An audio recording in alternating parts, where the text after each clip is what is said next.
다가온 종말론 계속해서 나가도록 하겠습니다. 어디를 나가느냐면 57페이지 제5장입니다. 공중재림의 시점, 멸망이 가증한 것, 이곳을 이렇게 제5장 나가도록 하겠습니다. 한번 그 공중재림의 시점 이 부분을 읽으면서 설명을 드리도록 하겠습니다. 한번 읽어보도록 하겠습니다. 시작.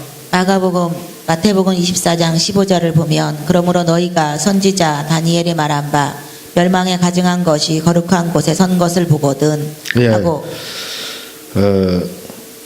마태복음 24장 15절, 이 굉장히 중요한 말씀이에요.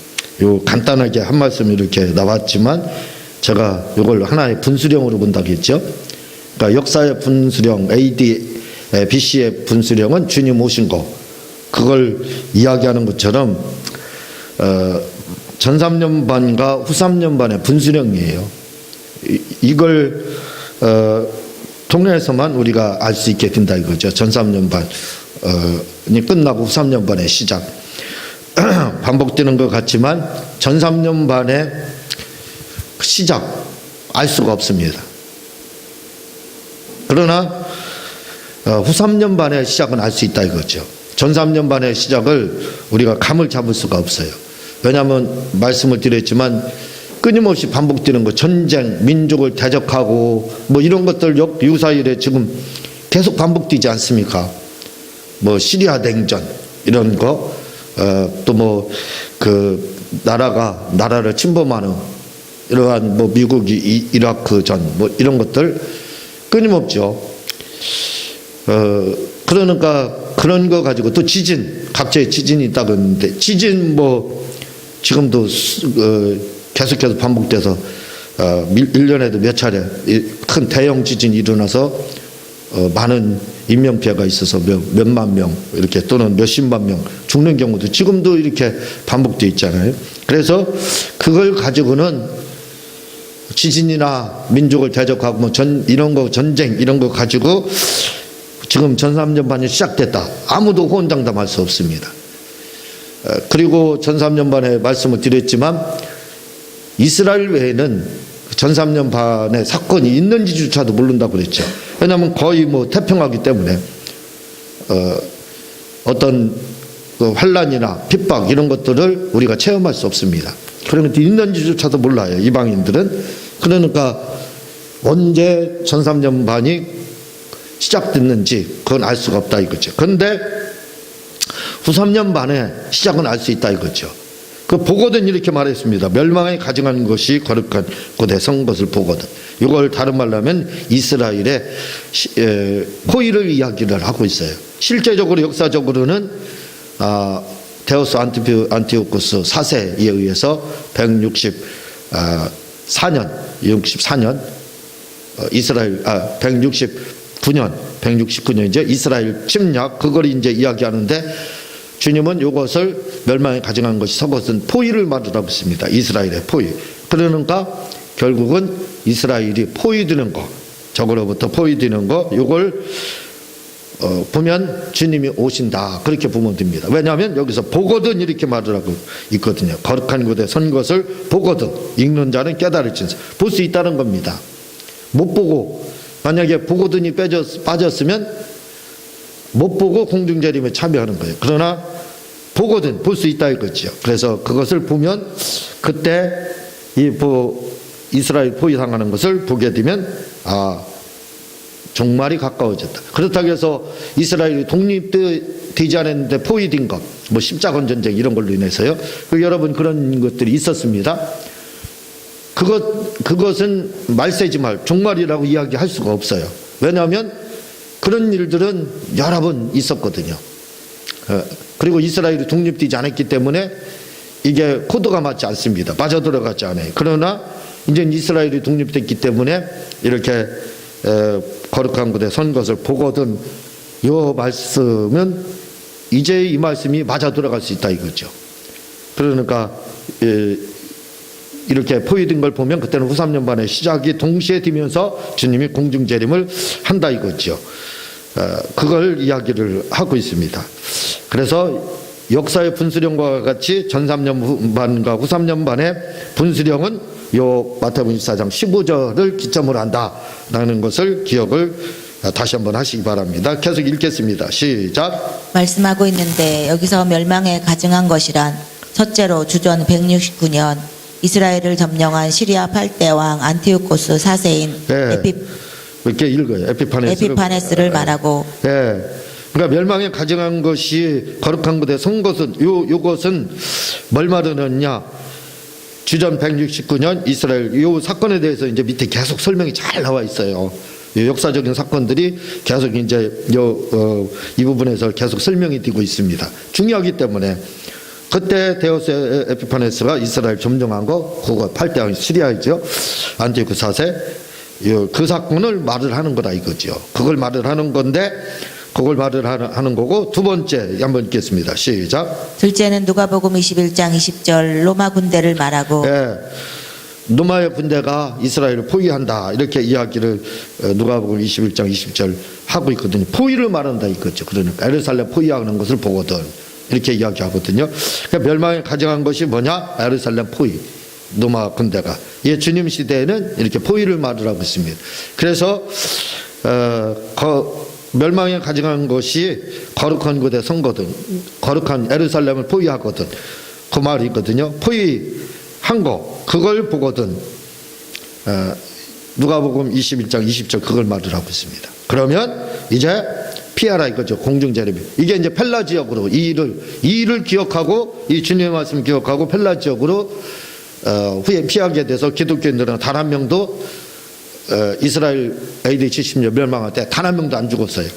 단 한 명도 순교당한 사람도 없고 그때 당시 예루살렘 안에 이스라엘 안에 50만 명 살았고 예루살렘은 5만에서 10만 명 살았는데 그 중에 절반이 기독교인이었습니다. 그러니까 절반이 기독교인이었는데 기독교인들은 단 한 명도 포위당하지 않았다 이거죠. 죽음을 마지막 70년에 멸망할 때 죽임을 당하지 않았다 이거죠. 왜? 주님의 이 말씀 경고를 당시에 알페오의 아들 시몬, 알페오의 아들 네위, 야고보거든요. 네위는 마태복음을 쓴 마태. 그리고 야고보가 이렇게 해당하는데 그 동생 이 둘은 예수님의 알페오는 예수님의 작은 아버지입니다. 작은 아버지. 근데 네위 마태하고 야고보는 사촌이죠. 예수님과 사촌이 되는 관계고 둘은 제자가 됐지만 세 번째 아들 시므온은 제자가 되지 못했지만 예루살렘 2대 총회장이 됩니다. 2대 총회장이 돼서 이 시므온의 인도를 받아서 바로 펠라 지역으로 피하게 돼요. 굉장히 중요한 인물입니다. 그러니까 사실 알파의 아들들이 굉장히 하나님으로부터 이게 크게 쓰임을 받게 되거든요. 그런 사건들 그때 단 한 명도 기독교인들은 피해를 당하지 않았다. 왜? 이 선 것을 보고 피했다 이거죠. 포위당하는 것을 보고 피해서 바로 그런 어려움을 당하지 않았습니다. 셋째는 시작. 셋째는 마태복음 24장 28절에 나와 있는 죽음이 있는 곳에 독수리들이 모일지니라 한 마지막 때 국기인 독수리 국기를 말합니다. 당시 로마의 회장, 국기 이런 것들이 뭐냐면 독수리였어요. 말 그대로 죽음이 있는 곳에 독수리들이 모일진전에 독수리 깃발을 들고 모였습니다. 이스라엘을 포위했다 이거죠. 실제적으로 이런 것들이 주님의 그 예언이 바로 그대로 성취되는 것이 이렇게 나오고 있습니다. 그대로 성취가 됐다 이거죠. 그래서 마지막 때도 아마 이런 성취가 있게 될 거라 이거죠. 아마 독수리 회장, 독수리가 어쨌든 등장할 거예요. 백악관도 뒤에 회장이 독수리로 돼 있죠. 또 세계 각 강국들은 다 자기들이 회장을 독수리로 이렇게 삼고 있습니다. 그러니까 어느 나라일지는 알지는 못하지만 그런 확실한 것은 주님이 말한 것처럼 독수리 군대 깃발 아래 이렇게 모여 들게 될 텐데 그것이 멸망에 가증한 것이다. 주님이 이렇게 이야기를 하고 있습니다. 계속 읽겠습니다. 2번 멸망에 가증한 것이란 제우스 신상을 말한다. 이 부분 읽겠습니다. 시작. 다니엘서 11장 31절을 현대인의 성경으로 보면 그는 다시 예루살렘을 약탈하고 성소를 더럽힐 것이며 매일 드리는 제사를 폐지하고 성전 안에 더러운 우상을 세울 것이다 라고 네. 말씀하고 있습니다. 예루살렘 약탈하고 이 데우스 안티오쿠스 4세 이 에피파네스가 지금 할 거에 대해서 다니엘이 500년 전에 다니엘 이후 350년 후에 이루어질 일, 그 일에 대해서 기록을 했는데 그대로 됐다 이거죠. 이것이 AD 10년 바로 재현되고 후에 최후에 재현이 될 거라 이 말입니다. 이렇게 될 거라고 이런 일이 있을 거라고 예언을 했습니다. 다니엘서 11장 31절을 통해서요. 계속 읽겠습니다. 시작. 그런데 여기서 그는 시리아 8대 왕 안티오코스 4세인 에피파네스를 말하는데 우리가 다니엘 11장 31절을 이해하기 위해서는 신구약 중간사라는 책을 보아야 하고 또 외경 마카비 상하서를 보아야 하고 또한 다니엘서 11장 전체를 다 보아야 이 말씀을 바로 이해할 수 있습니다. 요 시리아의 8대 왕 안티오코스 4세를 의미한다. 이 다니엘서 11장 31절을 이해하려면 신구약 중간사 그 책을 알아야 되는데 그게 어디에 나오냐? 외경 마카비 상하서에 이렇게 등장을 하고 있습니다. 그 다니엘서 11장 31절이 이루어진 것이 이 신구약 중간사에 해당하는 외경 마카비 상하서 역사서에 이게 그대로 나오고 있다 이거죠. 그래서 그걸 봐야 이해를 할 수 있다 이거죠. 계속 읽겠습니다. 시작. 그러나 이 시간에는 안티오코스 4세의 중요한 정책 중 하나인 헬라화 정책인 미음 물건에 대해서만 설명드리도록 하겠습니다. 네. 안티오코스 4세 데우스 에피파네스가 이스라엘을 강제 정복을 안식일날 하게 돼요. 그리고 제우스 신상을 세우고 돼지고기로 제사를 드리고 율법을 폐하고 할례 폐하고 이런 일들이 있게 되거든요. 그런데 왜 이런 일이 있게 되냐? 그것은 안티오코스 4세가 헬라어 정책을 폈기 때문에 그렇습니다. 헬라어 정책 펴는 과정에서 바로 이런 이제 불미스러운 일들이 있게 됐습니다. 그 헬라어 정책 왜 있게 됐는지 한번 그 무슨 일인지 한번 보도록 하겠습니다. 시작. 그런데 여기서 미울 물건이란 예루살렘 성전에 제우스 신상을 세우고 돼지고기로 제사를 드린 사건을 말하는데 이를 다른 말로 헬라화 정책이라 합니다. 헬라어 정책, 돼지 제우스 신상 세우고 이게 다 그 헬라 문화거든요. 헬라 정책이나 헬라 문화, 그리스 문화가 노마가 이런 말 있잖아요. 노마가 세계를 정복했지만 문화는 그리스 문화가 세계를 노마를 정복했다. 그 철학 그리스 문화와 철학이 이렇게 이야기합니다. 그러니까 이 그리스 문화가 노마를 압도한 겁니다.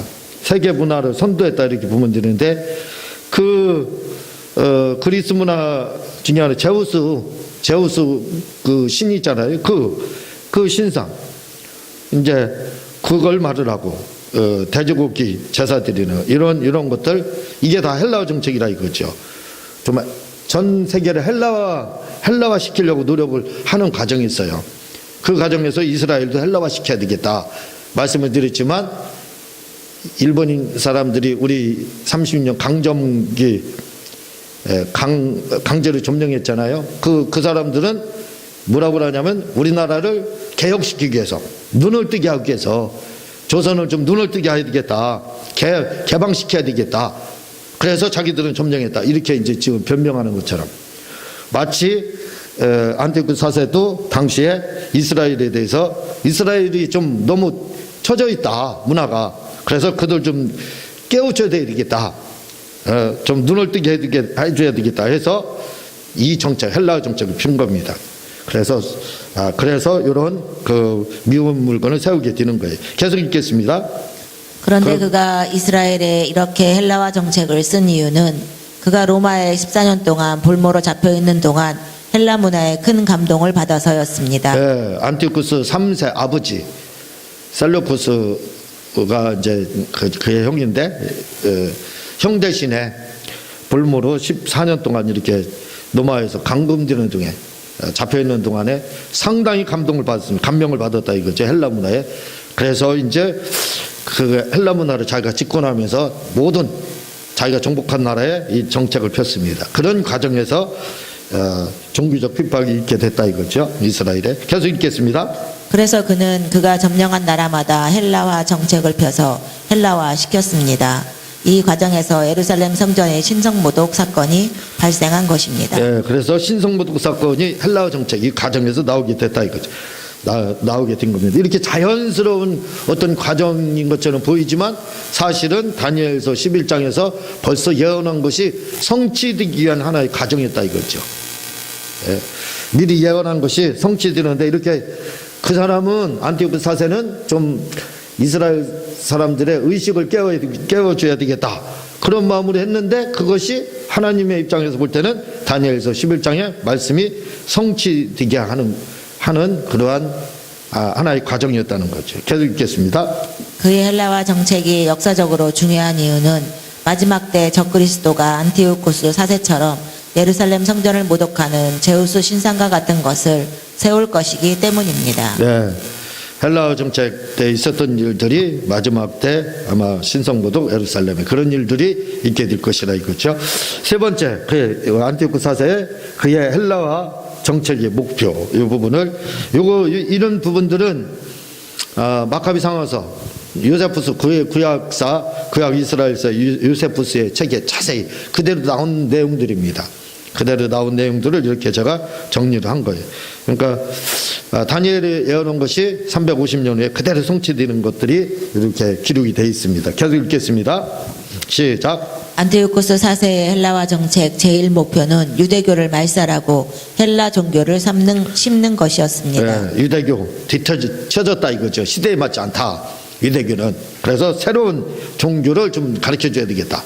헬라 종교입니다. 그게 이제 헬라어 정책이라 이거죠. 계속 읽겠습니다. 그는 175년 왕위에 등극합니다. 그리고 170년 이집트를 정복후 돌아오는 길에 예루살렘을 거쳐 성전 보물을 약탈한 후 앞으로 이스라엘을 공격하여 점령하지 않겠다는 평화 조약을 맺게 됩니다. 네. 이 안티오크 사세가 175년에 왕위에 등극해요. 이게 마카비상 1장 10절에 이렇게 이 내용이 나오고 있습니다. 그리고 왕위에 등극한 후 강성대국을 이루게 돼요. 그러다가 이 이집트를 정복합니다. 170년, 주전 170년에 이집트를 정복하는 그 기분이 얼마나 좋겠어요. 그러면서 자기 이제 본국으로 회군하는 과정에서 돌아오는 과정에서 시리아 밑에 이스라엘이 있잖아요. 그러니까 이스라엘을 거쳐서 자기 나라로 돌아가면서 이스라엘을 170년대에 그냥 1차 정복을 하는 겁니다. 이게 바로 뭐냐면 7년 환란 중에 전삼년반의 시작이다 이거죠. 이때는 왜냐하면 이때는 안티오코스 사세가 목리를 부리지 않았어요. 왜냐하면 이때는 기분이 좋았습니다. 왜냐하면 애굽을 정복했으니까 너무 기분이 좋은 거예요. 그래서 정복하면서 이스라엘도 그냥 덤으로다 정복을 하면서 기분이 좋기 때문에 이스라엘 핍박하지 않았어요. 그냥 내가 너희들 보호해 주겠다. 그냥 종교도 지금 믿던 종교 걔도 그냥 섬겨라. 그러니까 변함이 없었어요. 그런 자유를 줬습니다. 이제 그러면 앞으로 저 평화로 지켜주겠다 해서 평화 지역을 몇 개 딘다 이거죠.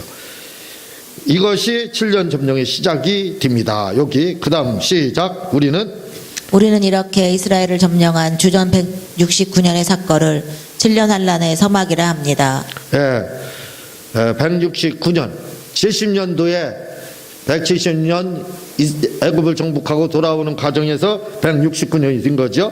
그 과정에서 이스라엘을 이렇게 정복을 했다 이거죠. 이게 7년 환란의 서막이고 전삼년만의 시작이다 이거죠.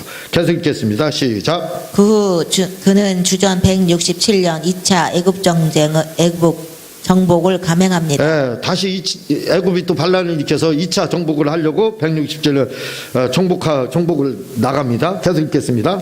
그러나 로마의 간섭으로 실패로 돌아가게 됩니다. 그런데 애굽이 로마 동맹을 맺게 됐어요. 그래서 결국은 로마에 의해서 실패로 돌아갑니다. 그러니까 얼마나 격분하겠어요. 화가 나겠어요.